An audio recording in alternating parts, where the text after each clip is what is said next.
Il y a des films qu'on découvre par hasard et qui restent gravés à jamais. Moi, Robocop, je l'ai rencontré avant même de voir le film. En fait, tout a commencé en 1991 avec cette pub.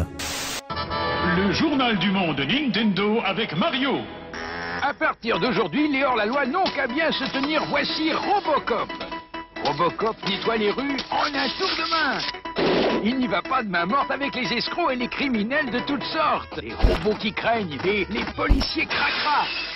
Alors, monsieur Robocop, qu'avez-vous à dire aux jeunes d'aujourd'hui? Évitez les ennuis. Eh bien voilà pour les infos sur Robocop. Nintendo. Évidemment, j'ai direct tanné mes parents pour avoir le jeu et la NES qui allait avec, en mode je veux ça pour Noël.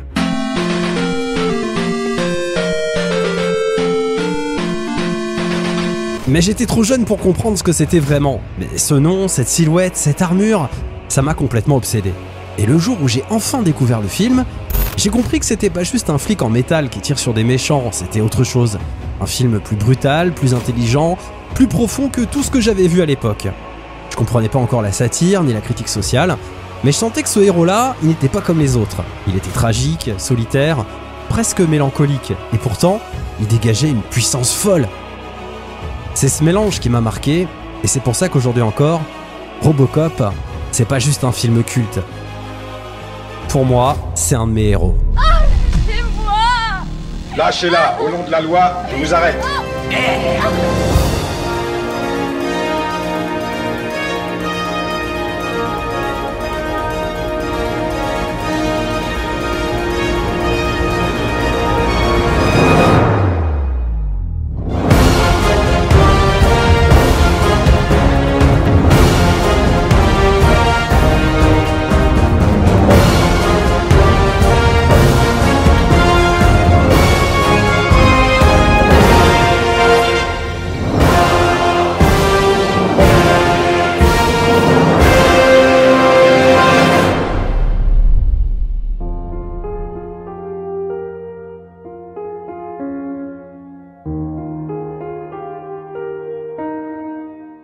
Bienvenue dans cette nouvelle vidéo consacrée au premier choc de Paul Verhoeven au cinéma, l'un des films les plus cultes des années 80, une véritable icône du cinéma. Cette semaine, je vous raconte l'histoire de Robocop.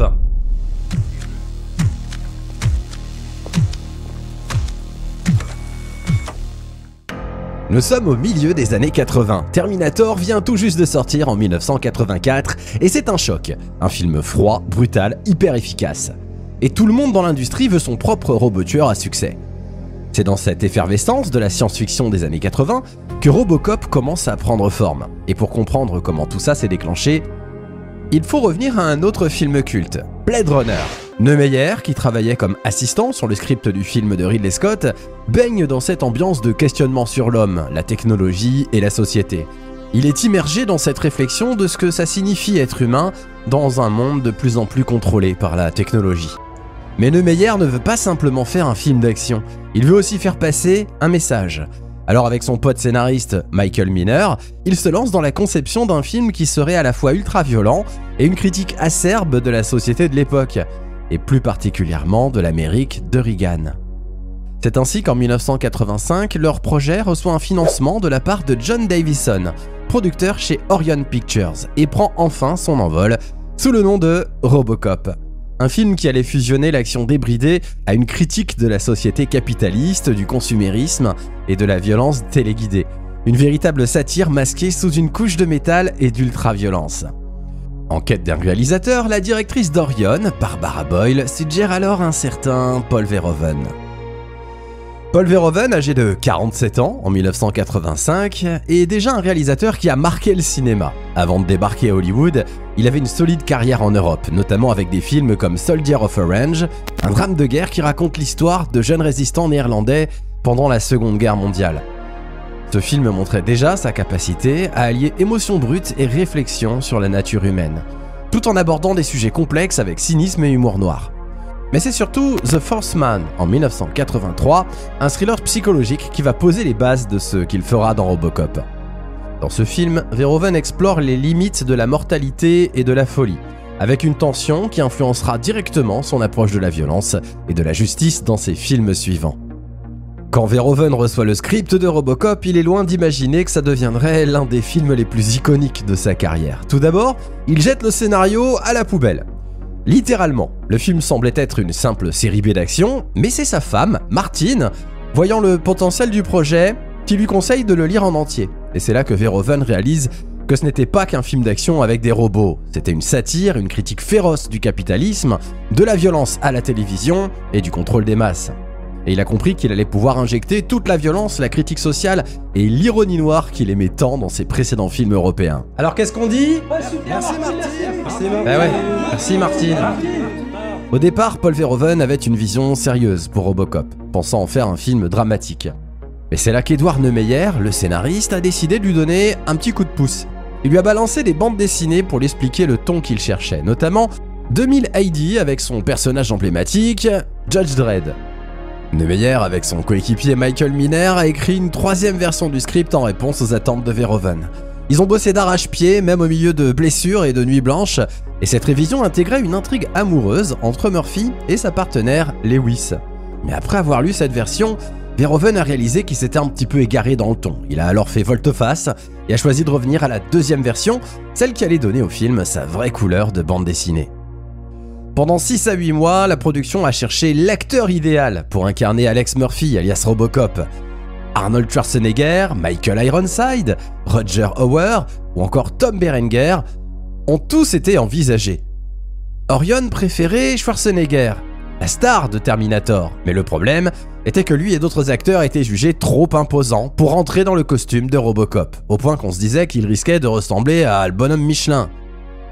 Certains étaient également réticents car leur visage serait largement caché par un casque.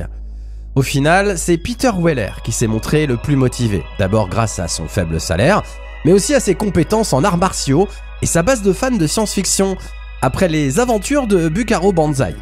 Verhoeven l'a choisi, trouvant que son menton était parfait. Weller a passé des mois à travailler avec le mime Moni Hakim pour développer un style de mouvement unique. Fluide mais rigide, tout en portant un uniforme de football américain pour simuler le costume de Robocop. Il a même préféré ce rôle à celui de King Kong Lives, sorti en 1986, pour travailler avec Verhoeven. A l'origine, Stephanie Zimbalist avait été choisie pour le rôle de Lewis, mais elle a dû abandonner à cause d'obligations contractuelles. C'est finalement Nancy Allen qui l'a remplacée. Bien que le titre du film la fasse douter, Allen a trouvé le scénario passionnant.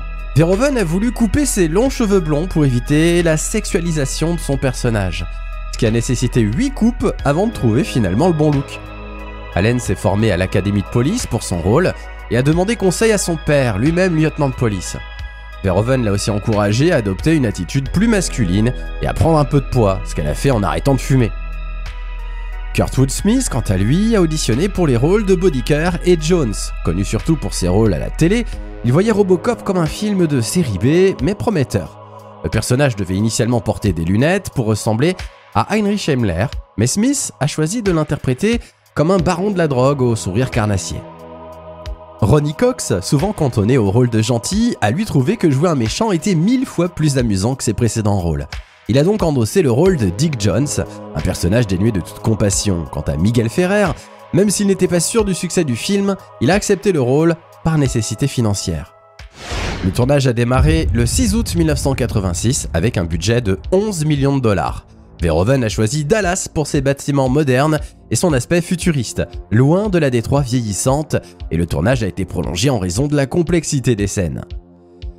Il faisait extrêmement chaud à Dallas et l'équipe a dû gérer des conditions climatiques extrêmes. Le costume de Robocop n'était pas prêt à temps, ce qui a frustré Weller, qui a eu du mal à s'adapter. Il a même failli être remplacé à la dernière minute par Lance Henriksen, vu déjà dans Terminator et Aliens, mais finalement, il a persévéré grâce à l'aide du mime Moni Hakim. Il a tout de même fallu des mois pour que Weller maîtrise le costume, qui était trop lourd et inconfortable. Les scènes d'action ont été chorégraphiées avec soin et l'improvisation était encouragée sur le plateau. Kurtwood Smith, par exemple, a ajouté des touches uniques à son personnage, comme cracher du sang sur un comptoir, ce qui n'était pas prévu à l'origine. Verhoeven était constamment sur le plateau, supervisant les ajustements du scénario, pour mieux coller à la dynamique du film. Pour donner vie à ces scènes de violence qui ne sont pas seulement choquantes, mais aussi carrément mémorables, c'est Rob Bottin et son équipe qui ont mis le paquet avec des créations aussi impressionnantes que traumatisantes. Parmi eux, des pointures comme Phil Tippett. Paul Verhoeven, le réalisateur, avait une vision bien particulière. Plus c'est violent, plus c'est drôle. Et pour faire ressentir toute la brutalité de la scène où Murphy est transformé en Robocop, il s'est inspiré de la crucifixion de Jésus. Une image forte pour qu'on ressente la souffrance et la transformation du personnage. C'est dans une usine d'assemblage abandonnée à Long Beach, en Californie, que tout a été tourné, et c'était particulièrement sanglant. Les bras en prothèse ont été conçus pour pomper du sang et de l'air comprimé. Ils étaient contrôlés par plusieurs opérateurs pour que chaque explosion de membres soit aussi réaliste que possible. Le visage de Peter Weller n'était pas épargné non plus. Un moule en latex a été réalisé sur le visage de l'acteur et posé sur un crâne en fibre de verre avec une charge explosive pour simuler l'impact des balles. Résultat, une tête qui explose dans un flot de sang tout en étant contrôlée par 4 marionnettistes. Et cerise sur le gâteau, un moteur qui faisait vibrer la tête comme si elle tremblait de peur. Je veux dire, c'est juste dingue. Et forcément, tout le monde se souvient d'Émile. C'est Émile, c'est Émile le tueur. Non, pas Émile le tueur. L'homme qui se transforme en liquide à cause d'une réaction chimique. Eh bien, c'est l'effet spécial le plus dégueulasse, mais aussi le plus incroyable du film. Inspiré par The Incredible Melting Man, l'équipe a créé des prothèses en mousse de latex pour donner l'impression que la peau d'Émile fondait comme de la guimauve. Et quand la tête d'Émile vole à travers l'air pour finir sur le capot de la voiture, c'est tout simplement du génie. Quant au costume de Robocop, il a fallu 6 mois pour le concevoir. Il était tellement lourd que Weller avait du mal à bouger dedans. Et c'est pas tout, 7 costumes ont été fabriqués pour les scènes, y compris une version enflammée et d'autres usées par les combats. Il y a même eu des versions endommagées du costume pour rendre l'effet encore plus réaliste lors des scènes d'action. Mais la star des effets spéciaux, qui prend vie grâce aux techniques de stop motion de Phil Tippett, c'est bien sûr le D209. Cette machine de guerre énorme est totalement inhumaine. L'équipe a conçu un modèle grandeur nature de plus de 2 mètres de haut, pesant près de 230 kg. C'était un véritable monstre mécanique, inspiré des orques et d'un avion militaire. Et son animation en stop motion a bien sûr ajouté une touche finale parfaite à son design menaçant et mémorable. Pour finir, le film a été un véritable défi en post-production. L'Académie de réglementation des films, la MPAA, a même voulu classer Robocop en X en raison de sa violence. Mais après plusieurs modifications et l'ajout de scènes décalées, le film a finalement pu obtenir une classification R. Verhoeven a également introduit des flash infos dans le film pour perturber le spectateur et créer une expérience visuelle unique. Et pour le marketing, il savait très bien qu'il fallait attirer les fans de Terminator. Du coup, dans la toute première bande-annonce, ils ont fait un truc plutôt étonnant. Ils ont repris quasiment à l'identique la musique du film Terminator. You have the right to remain silent. You have the right to an attorney. What is this shit? Anything you say may be used against you.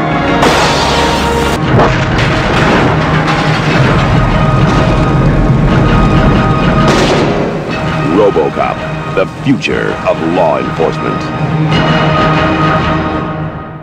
Et pas pour plagier, juste pour créer un écho, une sorte d'ambiance familière. Parce qu'au fond, faut donner l'impression que Robocop, c'est juste un Terminator bis. Alors qu'en réalité, ce sera tout l'inverse. Quand Robocop débarque sur les écrans, le 17 juillet 1987 aux États-Unis, c'est un véritable choc. Mais aussi une révélation. La violence du film en surprend plus d'un, mais c'est précisément ce mélange de brutalité et d'intelligence qui le rend unique. Certains critiques n'ont bien sûr vu dans ce film qu'un simple film d'action bourrin, tandis que d'autres ont perçu immédiatement la satire sociale en sous-texte du film. Le Washington Post a d'ailleurs souligné qu'entre ses mains, Robocop devenait bien plus qu'un simple film d'action, mais un véritable commentaire sur la société et ses dérives. Ce qui a frappé le plus de critiques, c'est la difficulté de catégoriser le film. Certains y ont vu une simple satire sociale, et d'autres, une véritable réflexion philosophique. Et encore d'autres, une accumulation d'éléments d'action, de science-fiction, de thriller, de western, de comédie burlesque, de romance, de super-héros, bref un cocktail improbable mais cohérent, qui n'a jamais semblé dériver d'un autre film. Et ce qui a vraiment marqué les critiques, c'est bien sûr l'intelligence de la mise en scène. Paul Verhoeven a su offrir une satire sociale acerbe, un humour noir mordant, que certains estiment qu'aucun autre réalisateur n'aurait réussi à rendre aussi efficace. Robocop mêle action frénétique et commentaires politiques, un cocktail explosif qui a intrigué, voire dérouté les spectateurs de l'époque. Résultat, un box-office de 53 millions de dollars aux États-Unis, bien loin des 13 millions de budget, un succès surprise pour Orion Pictures qui à ce moment-là était financièrement au bord du gouffre. Le film a également cartonné au niveau mondial et a marqué un tournant pour la société de production. Les critiques ont rapidement remarqué des influences provenant de films comme Terminator, Aliens, mais aussi des classiques comme Frankenstein, Repo Man et même la série Miami Vice. Robocop a en quelque sorte redéfini l'image de Détroit, tout comme Blade Runner l'avait fait pour Los Angeles. Évidemment, impossible de vous parler de Robocop sans mentionner la bande originale de Basil Paul Douris. Son score épique entre fanfare martiale et envolée lyrique qui donne une dimension quasi mythologique au personnage. Le thème principal, à la fois héroïque et mécanique, colle parfaitement à l'identité de Robocop. Mi-homme, mi-machine, tout en contraste. Et c'est grâce à cette BO que chaque apparition du héros devient un moment solennel, presque religieux. Un vrai coup de génie musical, couplé à un sound design franchement réussi qui a contribué à ancrer Robocop dans l'histoire du cinéma. Murphy! Thank you for your cooperation. Good night. Lâchez cette arme. Vous allez venir avec moi, mort ou vif.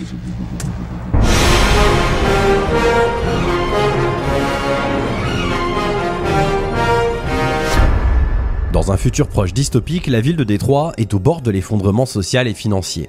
Submergée par la criminalité et la raréfaction de ses ressources, la ville confie à la méga-entreprise Omni Consumer Product, pour OCP, cartel Omniproduit en français, le contrôle du département de police de Détroit. Mais j'en ai rien à foutre. Dick Jones, alors vice-président de l'OCP, fait la démonstration de son robot, le D209, un droïde de maintien de l'ordre conçu pour supplanter la police. Le D209 dysfonctionne alors et tue brutalement un volontaire.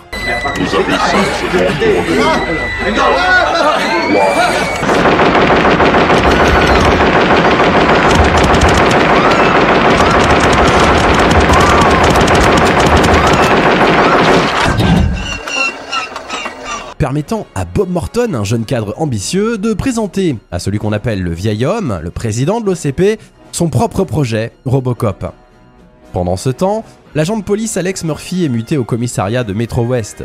Murphy et sa nouvelle partenaire, Anne Lewis, se lancent alors sur les traces du célèbre criminel Clarence Bodiker et de sa bande composée d'Emile Antonovsky, Léon Nash, Joe Cox et Steve Min. Tu vas t'envoler, Bobby.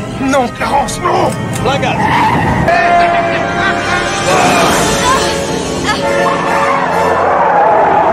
La bande tente une embuscade à Murphy et le torture finalement jusqu'à ce que Bodiker le tue.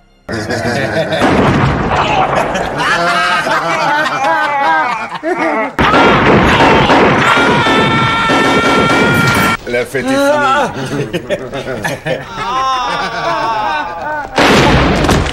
Morton transforme alors le corps de Murphy en Robocop, un cyborg lourdement blindé, sans aucun souvenir de son ancienne vie. Robocop est programmé avec 3 directives principales: servir la confiance du public, protéger les innocents et faire respecter la loi. Une 4e directive, la directive 4, est classifiée. Quelles sont vos directives prioritaires? Être au service des citoyens, protéger les innocents, faire respecter la loi. Affecté à Metro West, Robocop est alors salué par les médias pour sa lutte contre le crime d'une efficacité redoutable. Robot, pardon, excuse-moi. As-tu un message pour les enfants qui te regardent en ce moment?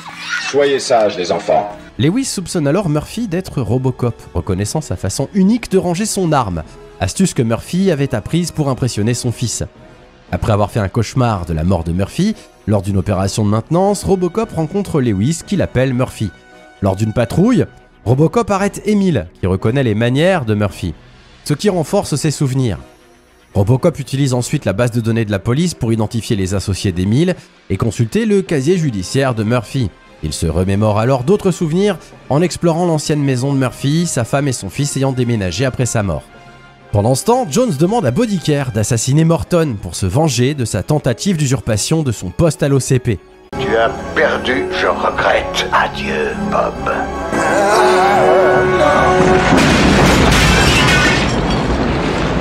Robocop traque alors le gang de Bodiker, et après une fusillade, il interroge brutalement Bodiker jusqu'à ce qu'il avoue travailler pour Jones. Va te faire foutre. Je travaille pour Dick Jones. C'est le numéro 2 chez OCP. Et l'OCP contrôle la police. Mais il ne peut pas tuer Bodiker, car cela violerait ses directives principales. Robocop tente alors d'arrêter Jones à la tour de l'OCP. Mais la directive 4 est activée, une mesure de sécurité pour neutraliser Robocop lorsqu'il agit contre un dirigeant de l'OCP. Jones reconnaît sa culpabilité dans la mort de Morton et lance un ED-209 pour détruire Robocop. Bien qu'il parvienne à s'échapper, Robocop est attaqué par la police sur ordre de l'OCP et est gravement blessé. Il est alors secouru par Lewis, qui l'emmène dans une aciérie abandonnée pour le réparer. Ma cellule de ciblage est déréglée. Encore un peu à gauche, peut-être.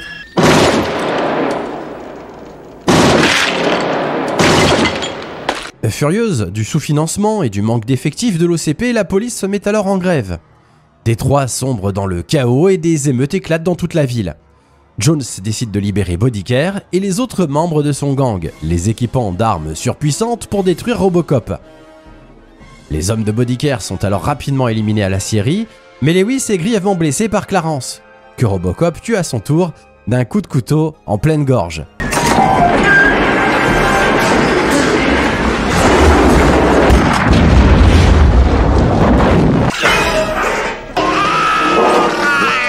À la ferraille, Robocop!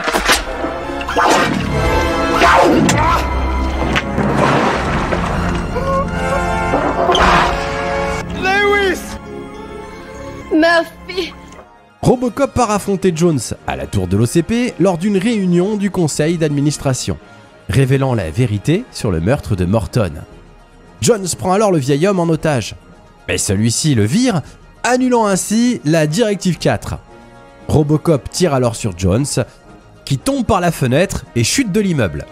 Le vieil homme complimente alors Robocop pour son excellent tir et lui demande son nom. Vous êtes un excellent tireur, jeune homme. Vous vous appelez? Murphy. L'un des meilleurs moments du film, évidemment, c'est la mise à mort de Murphy, qui reste aussi efficace, bizarrement encore aujourd'hui. Scène qui est marquante, non pas parce qu'elle est violente, mais c'est bien sûr la contemplation de la violence qui rend la scène aussi cruelle, le fait que tous ces gars soient autour de lui, en train de prendre du plaisir finalement à le torturer, à rigoler en train de le voir souffrir. Et c'est l'un des premiers chocs que j'ai vu au cinéma, franchement, cette violence, vraiment, quand tu la prends en pleine gueule, quand t'es gamin. J'ai rarement vu d'ailleurs des scènes d'une telle violence, où tu sens vraiment qu'il y a une complaisance finalement dans la brutalité. Je l'ai vécu récemment, il y a quelques années, avec un jeu vidéo, dans le jeu The Last of Us Part 2. Mais c'est très très rare qu'on ait à assister à des scènes aussi viscérales, aussi brutales au cinéma. Et c'est ce qui marque profondément le sadisme de plusieurs scènes, un sadisme dont Verhoeven fera à nouveau preuve évidemment dans ses futurs films. Lewis, femme badass bien sûr, mais un petit peu conne aussi, notamment quand elle, forcément quand elle se fait avoir, lorsqu'elle regarde la braguette du gars. Voilà, tu te dis mais ne regarde pas, c'est pas possible quoi, continue à faire des bulles avec ton chewing-gum, mais non forcément. Il faut qu'elle regarde, et là elle se fait avoir. Et elle assiste totalement impuissante d'ailleurs à la mise à mort de son collègue. Une scène qui reste évidemment gravée en mémoire. Mais le film a des défauts, notamment sa VF, ou en tout cas l'absence de bruitage pendant tout le film. Alors je sais pas pourquoi à cette époque-là ils ont été vraiment fainéants sur le doublage en VF. Peut-être qu'il faut préférer le film en VO. Mais on a été habitué aussi à le découvrir gamin en VF, donc c'est compliqué aujourd'hui de le mater en VO. En tout cas, certaines traductions frisent franchement le ridicule. Tu vas te rendre, crapule. Bah ouais, parce qu'en VO il dit creep, donc ça a été traduit en crapule, alors que creep c'est plutôt étrange. Comme il allait pas lui dire t'es un peu étrange, ils lui ont fait dire crapule, mais clairement ça le fait pas. Le film reste tout de même efficace grâce à la mise en scène de Paul Verhoeven qui réussit mais parfaitement cette origin story, cette naissance d'un héros du cinéma, qui d'ailleurs m'a toujours fait penser à un autre film de super-héros que j'aimais aussi beaucoup quand j'étais enfant, Superman.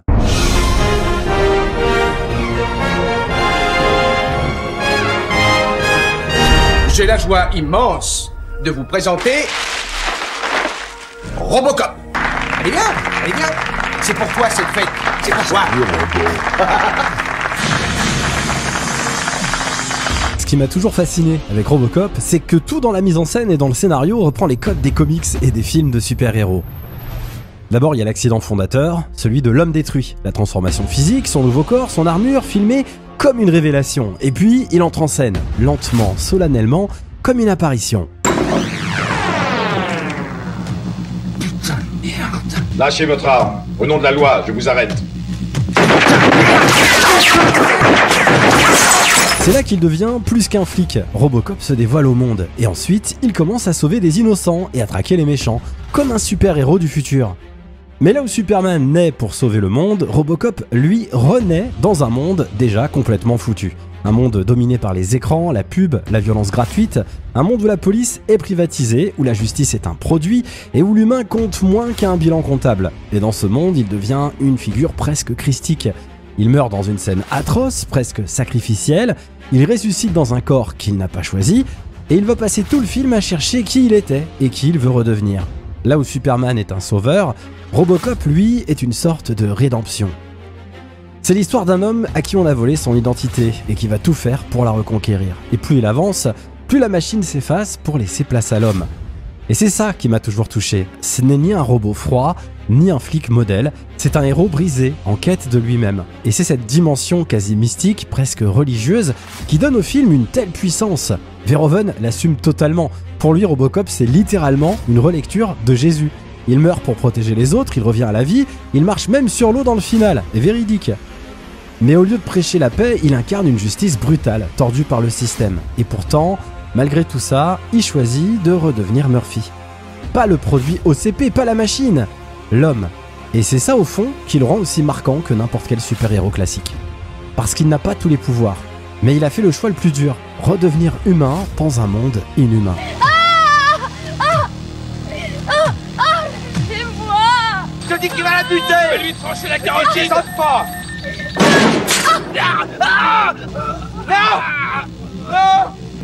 Madame, vous avez reçu un choc émotionnel. J'aviserai le centre anti-viol.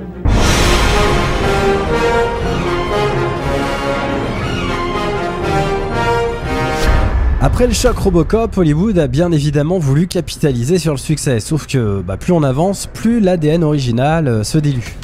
D'abord avec Robocop 2, réalisé par Irving Kershner, le mec derrière l'Empire contre-attaque, donc autant dire un nom qui en impose, le film tente de reprendre les codes du premier, critique sociale, violence graphique, héros torturés. Mais très vite, ça part en surenchère, plus de violence, plus de cynisme, et surtout moins de subtilité. La satire devient presque caricaturale. Le film a ses défenseurs, notamment pour son ambiance sombre et ses effets pratiques, mais l'équilibre entre blockbuster et satire politique semble pour moi avoir été totalement mis de côté et perdu. Avec Robocop 3, c'est le drame. Changement d'acteur, Peter Weller quitte le rôle, remplacé par Robert Burke. Alors même s'il y a une ressemblance, on édulcore le tout. Robocop ne tue plus, les scènes d'action sont totalement aseptisées, le ton devient quasi enfantin. C'était le but d'ailleurs, séduire les enfants. On lui colle même un jetpack. Ouais, un jetpack pour vendre des figurines. Le Pakistan menace mes frontières. Fini pour toi. L'aide militaire est annulée. Hécatombe. Tuer avant d'être tué.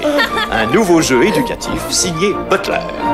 Le scénario est évidemment bancal, les personnages secondaires sont totalement plats, et l'irrévérence du premier a complètement disparu. C'est une suite qui tente d'élargir le public, mais se perd totalement en route. Grosse déception pour les fans et pour moi. Arrive alors en 2014 le remake réalisé par José Padilla. Un film qui partait pourtant avec des intentions louables. Moderniser Robocop pour parler des drones, de la surveillance de masse, de la peur post-11 septembre. Visuellement, il n'y a rien à dire. C'est très propre. Mais c'est justement ça pour moi le problème. C'est trop propre, trop poli, trop lisse. Le film oublie totalement l'ironie acide de Verhoeven, son mauvais goût assumé, son côté sale, trash et outrancier. Le costume noir brille, les décors sont très design, mais l'esprit du premier, où est-ce qu'il est ? Il a totalement disparu. Il essaye d'être sérieux, réfléchi, presque philosophe, mais il perd ce qui faisait la force du Robocop de 1987. Bref, un équilibre entre action, satire et provocation frontale. Certains ont salué l'ambition, d'autres ont regretté tout de même l'absence de mordant, et pourtant il a bien marché au box-office, avec 242,6 millions de dollars de recettes pour un budget estimé entre 100 et 130 millions. Mais le succès commercial ne suffit toujours pas. Paul Verhoeven, sans langue de bois, a d'ailleurs déclaré qu'il devrait être mort avant qu'un reboot ne soit tenté. Nancy Allen, l'interprète de Lewis, estimait elle qu'un film aussi emblématique que Robocop ne devait tout simplement pas être refait. Alors si le film a marché commercialement parlant, pour moi, artistiquement, c'est un échec colossal. D'ailleurs, la mort de Murphy dans le remake a été remplacée par l'explosion d'une bombe dans son véhicule. À partir de ce moment-là, je me suis dit, ok, c'est plus du tout le même film. Et c'est pas terminé. Robocop Returns, une suite directe du premier film qui ignore d'ailleurs les autres épisodes, a été annoncée en développement dès 2019. En parallèle, une série télé centrée sur l'univers de Robocop, et notamment sur les débuts de l'OCP, a été aussi annoncée, mais sans Robocop en personnage principal. Ces projets ont connu plusieurs retards, notamment après le rachat de MGM par Amazon en 2022, et depuis, l'avenir de Robocop Returns reste incertain, comme celui d'une autre icône du cinéma, également sous le contrôle d'Amazon.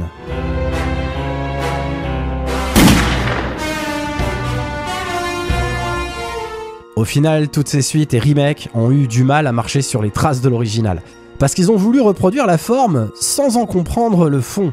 Robocop, ce n'était pas juste un mec en armure qui tire sur des méchants, c'était une critique déguisée en film d'action, un blockbuster avec une âme subversive. Et ça, aucun des suivants n'a su le recréer, comme souvent avec les films de Paul Verhoeven. C'est d'abord votre santé qui nous tient à cœur.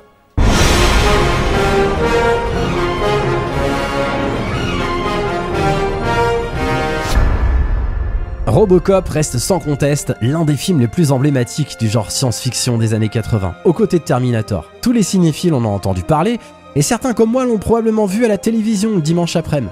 Mais contrairement à Terminator, où James Cameron explore un futur lointain et technologique, Paul Verhoeven nous plonge dans une dystopie sociale et économique très proche de la réalité de son époque. Avec Robocop, le réalisateur réussit à offrir une vision satirique de l'Amérique des années 80, une société de consommation démesurée, secouée par des tensions économiques et politiques. L'histoire se déroule d'ailleurs à Détroit, ville autrefois phare de l'industrie américaine. Mais aujourd'hui, plus ou moins en ruine. C'est dans cette ville dévastée qu'émerge Robocop, un policier transformé en machine par la corporation OCP, dans le but d'éradiquer le crime. Le film ne se contente pas de proposer une simple histoire de super-héros. Verhoeven va bien plus loin en utilisant son film comme une satire acerbe de la société américaine. Il critique la privatisation de la police, l'exploitation des individus au nom du profit et l'absurdité d'une société de consommation où la violence et la guerre sont totalement banalisées. Les fausses pubs, les bulletins d'infos entrecoupant l'histoire ajoutent d'ailleurs une touche de comédie noire tout en accentuant cette satire sociale. Bodiker est recherché pour l'assassinat de 31 membres de la police. Il court toujours alors que les médecins de l'hôpital Henry Ford luttent jour et nuit pour sauver la vie de l'agent de police Frank Frederickson. Bonne chance, Frank. Des produits ridicules comme ce jeu vidéo à la gloire de la guerre nucléaire nous rappellent l'ironie et la superficialité de cette société futuriste dans laquelle la violence est devenue une sorte de spectacle. Mais ce qui rend Robocop véritablement culte, c'est évidemment son personnage principal. Si la performance de Peter Weller n'est pas la plus mémorable, le concept même de Robocop, un homme transformé en machine qui lutte contre ses souvenirs humains, est fascinant. Vous allez venir avec moi, mort ou vif. Son fameux mort ou vif, ou Dead or Alive en anglais, est désormais devenu une réplique culte, bien qu'elle n'atteigne pas la légendaire punchline de Terminator 2. Hasta la vista, baby. L'iconographie de Robocop, son armure brillante et ses gestes mécaniques font tout de même de lui un personnage inoubliable. Visuellement, le film ne se contente pas de nous servir des scènes d'action ultra efficaces. Certaines scènes sont encore très impressionnantes, comme les fusillades ou les confrontations avec le D-209, cette machine de guerre qui fait d'ailleurs un parfait clin d'œil aux AT-AT de Star Wars. Mais le film n'est pas sans défaut, notamment dû à un vieillissement de certains effets spéciaux qui peuvent paraître vraiment datés pour les générations actuelles, notamment la chute du haut de l'immeuble à la fin qui franchement pique les yeux. Vous êtes viré! Merci, chef.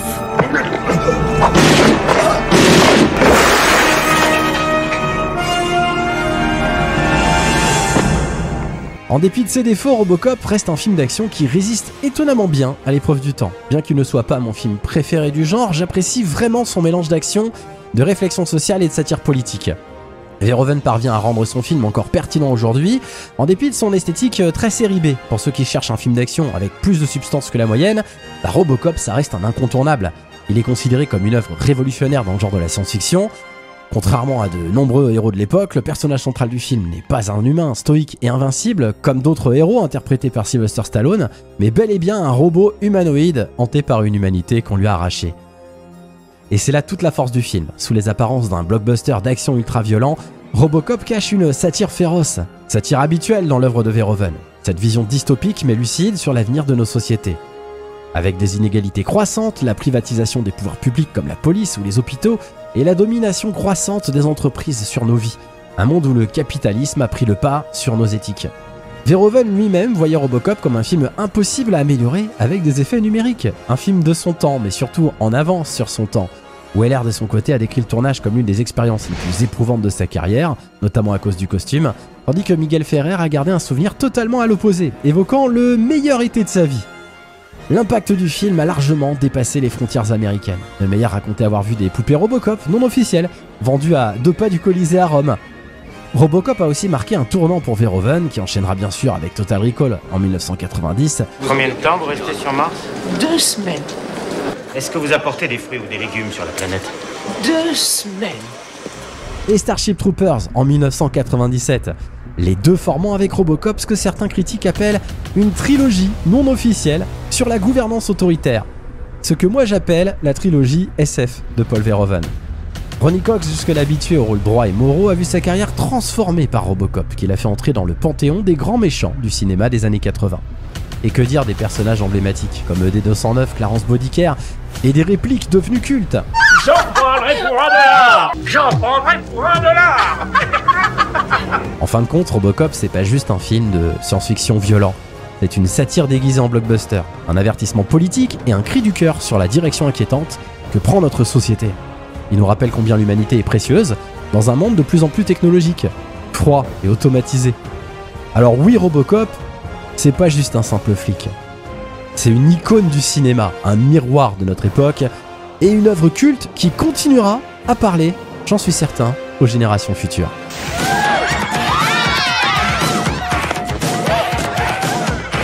Où est Clarence Bodiker?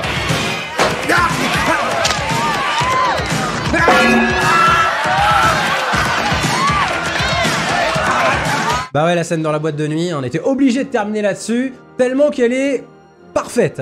Le flingue rattrapé en plein vol par le gars qui danse tranquille, bon bah forcément, on sent déjà le second degré de Paul Verhoeven pointer le bout de son nez. D'ailleurs, Paul Verhoeven, on aperçoit dans ce film, dans la boîte de nuit justement, complètement déchaîné, regardez, c'est bien Paul Verhoeven. Et d'ailleurs, je vais vous avouer un truc, il n'y a pas très longtemps que j'ai repéré ce caméo de Paul Verhoeven, parce que pendant des années, j'étais absolument pas au courant que Paul Verhoeven faisait une apparition dans cette scène de la boîte de nuit. Regardez, je vous le remets, c'est du génie.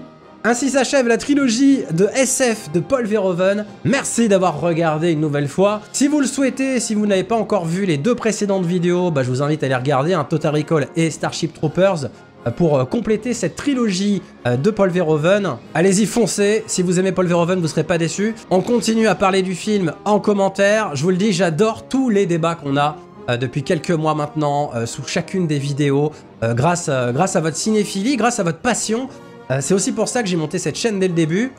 Honnêtement, vous me comblez chaque semaine parce que je ne pensais pas qu'il était encore possible de réunir autant de passionnés de cinéma. Votre manque de foi me consterne. C'est incroyable, vous êtes géniaux, franchement, vous me régalez chaque semaine grâce à vos commentaires qui sont vraiment extrêmement enrichissants et intéressants pour moi. Continue. Je les lis quasiment tous, je les lis même tous, j'essaye de répondre à tout le monde. Merci encore pour toute la force que vous me donnez chaque semaine grâce à vos commentaires. Likez et partagez cette vidéo sur vos propres réseaux sociaux, ça aide beaucoup à connaître la chaîne. Vous le savez.